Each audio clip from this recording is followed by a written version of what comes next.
Jupiter यानी बृहस्पति हमारे solar system का सबसे बड़ा प्लैनेट है। यहाँ तक कि ये हमारी धरती से 318 गुना ज्यादा बड़ा है। जुपिटर ग्रह एक गैस जायंट है और बहुत लंबे समय तक वैज्ञानिक भी ये नहीं जानते थे कि इसके एटमॉस्फेयर में मौजूद उग्र और तेज गति से घूम रहे घने बादलों के नीचे क्या मौजूद है। लेकिन आज के दौर में वैज्ञानिक ये पता लगाने में सक्षम हुए हैं कि जुपिटर का अंतर्भाग आखिर कैसा दिखता है। दोस्तों, आज की हमारी इस वीडियो का मुख्य विषय है कि वैज्ञानिकों को जुपिटर के अंदर क्या क्या मिला है और क्या जुपिटर अपने विशाल आकार और जबरदस्त गुरुत्वाकर्षण बल के कारण धरती को तरह तरह के आसमानी खतरे से बचाता है। तो चलिए बिना वक्त गवाए वीडियो को शुरू करते हैं।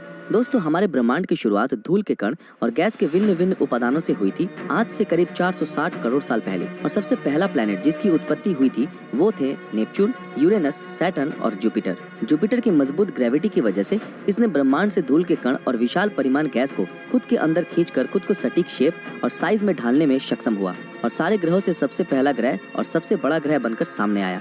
वैसे तो जुपिटर मुख्य रूप से दो गैस उपादानों से बना है, एक है हाइड्रोजन और दूसरा है हीलियम, जिसमें 90% हाइड्रोजन और 10% हीलियम मौजूद है। आप लोगों को जानकर हैरानी होगी कि हमारा सूरज भी इन्हीं दो गैसों से बना है, जिसमें 70% हाइड्रोजन और 28% हीलियम मौजूद है। जैसा कि हम इमेजेस में देखते हैं कि जुपिटर के खूबसूरत घूमते रंग बिरंगे बादल जो इसके एटमॉस्फेयर में मौजूद है, जिसे ट्रोपोस्फियर कहते हैं, वो इसके एटमॉस्फेयर में 50 किलोमीटर गहरा तक फैला है और जो एमोनियम हाइड्रोसल्फाइड और पानी से बना है और जो मिलकर जुपिटर के लाल रंग के लेयर का निर्माण करते हैं। वैसे हम जब भी जुपिटर की तरफ देखते हैं तो हमें यही लगता है कि इस पर भी ठोस सतह मौजूद होगी, लेकिन दोस्तों ऐसा बिल्कुल भी नहीं है।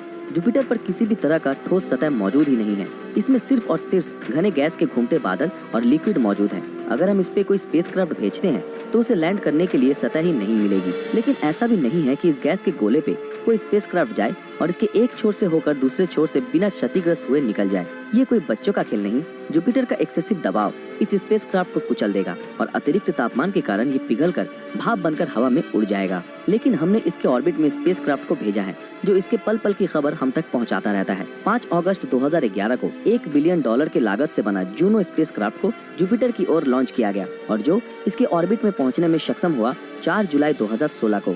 और इसके ऐसे जानकारी दी है और हमने जो कुछ भी जुपिटर के बारे में जाना है वो वाकई अद्भुत है। हाल ही में हमने जूनो से जो डेटा कलेक्ट किया है उसमें ये बात सामने आई है कि घूमते गैस और धूल की जो कलरफुल स्ट्राइप्स हमें जुपिटर के एटमॉस्फेयर में देखने को मिलती है वो 1800 मील गहरा है और जिसमें अधिक परिमाण में गैस भरा पड़ा है, जिसका मास हमारे पूरे धरती के मास के 3 गुना से भी ज्यादा है। ये हवा के बेल्ट 360 किलोमीटर प्रति घंटे की रफ्तार से बहते हैं। इसके साथ साथ ये भी पता चला है कि जुपिटर का एटमॉस्फेयर अलग अलग दिशाओं में घूमता है, जैसे कि अलग अलग कलर के स्ट्राइप्स एक दूसरे के उल्टे दिशाओं में घूमते हैं।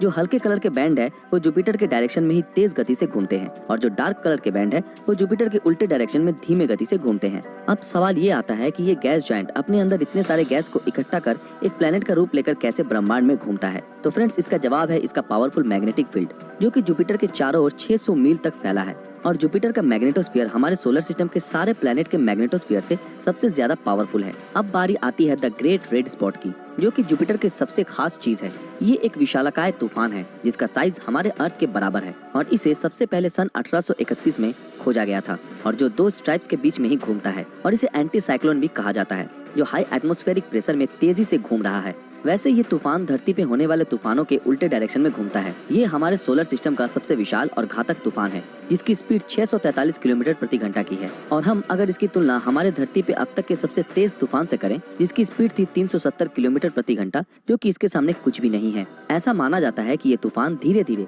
छोटा होता जा रहा है और ये आने वाले 20 या 30 सालों में जुपिटर के सतह से संपूर्ण रूप से गायब हो जाएगा। साइंटिस्ट के मुताबिक जब से इसे खोजा गया है यानी 1800 के समय से, तब से लेकर आज तक इसका आकार काफी छोटा हो चुका है। नासा की जूनो स्पेसक्राफ्ट ने इस प्लेनेट की बहुत सी अद्भुत फोटो खींची है जब ये इस तूफान यानी कि द ग्रेट रेड स्पॉट के 9000 किलोमीटर ऊपर से गुजर रहा था जुलाई 2017 को। इस स्पेसक्राफ्ट ने सबसे अनोखी जिस चीज की खोज की है वो है इसके एटमॉस्फेयर की गहराई का दबाव और तापमान। ये इतने ज्यादा है कि जिसके कारण इतने ज्यादा प्रेशर की वजह से हाइड्रोजन गैस लिक्विड में तब्दील हो चुका है और जो सोलर सिस्टम का सबसे विशाल सागर का निर्माण करने में सक्षम हुआ है और जो पानी के बदले पूरा का पूरा लिक्विड हाइड्रोजन से बना है। अब सबसे महत्वपूर्ण मुद्दे पे आते हैं, जिसके लिए हम इस विशाल गैस जायंट प्लेनेट यानी जुपिटर का जितना भी शुक्रिया अदा करें वो कम है। इसके विशाल आकार, पावरफुल मैग्नेटिक फील्ड और जबरदस्त ग्रेविटी के कारण ये हमारे धरती को सदियों से कई सारे विनाशों से बचाता आ रहा है। जैसे कि कॉमेट शूमेकर लेवी 9 की ही अगर बात करें, जिसकी खोज कैरोलिन और जीन शूमेकर और डेविड लेवी नाम के वैज्ञानिकों ने की थी 18 मार्च 1993 को स्मिथ माइक्रोस्कोप के जरिए। उनके मुताबिक ये उल्का पिंड 1.5 से 2 किलोमीटर चौड़ा था और इसे जुपिटर ने अपने टाइडल फोर्स और ग्रेविटी से अपनी ओर खींच लिया और जुपिटर के जबरदस्त मैग्नेटिक फील्ड के कारण ये कॉमेट लगभग 20 टुकड़ों में टूटकर बिखर गया और फिर ये 20 टुकड़े किसी मालगाड़ी की तरह एक के बाद एक करके जुपिटर से टकराने लगे और इस टकराव से उत्पन्न ऊर्जा 300 मिलियन एटॉमिक बॉम्ब से उत्पन्न होती ऊर्जा के बराबर थी और इस टकराव की वजह से जुपिटर के एटमॉस्फेयर में बड़े बड़े काले धब्बे देखने को मिले और इस टक्कर के कारण इस गैस जायंट का तापमान बढ़कर 53,000 से 71,000 डिग्री सेल्सियस हो गया। तो फ्रेंड्स जरा इमेजिन कीजिए कि ये उल्का पिंड जुपिटर से ना टकराकर अगर हमारी पृथ्वी से आ टकराता तो धरती का क्या हाल होता। यही कि हर तरफ विनाश का मंजर होता, आग जल रहे होते और सब कुछ जलकर राख हो चुका होता और हम और आप जो अभी बैठकर इस वीडियो को देख रहे हैं वो देख पाने के लिए शायद हम जिंदा ना होते। सो फ्रेंड्स ऐसे ही हजारों एस्टेरॉयड और कॉमेट के टकराव से आए दिन जुपिटर हमें बचाता रहता है और हम यही दुआ करते हैं कि आने वाले दिनों में भी ये हमें यूं ही बचाता रहे। दोस्तों आज के लिए बस इतना ही। आज की हमारी ये वीडियो आप लोगों को कैसी लगी हमें कमेंट में जरूर बताएं। अगर ये वीडियो आप लोगों को पसंद आया तो इस वीडियो को लाइक और ज्यादा से ज्यादा शेयर जरूर करें।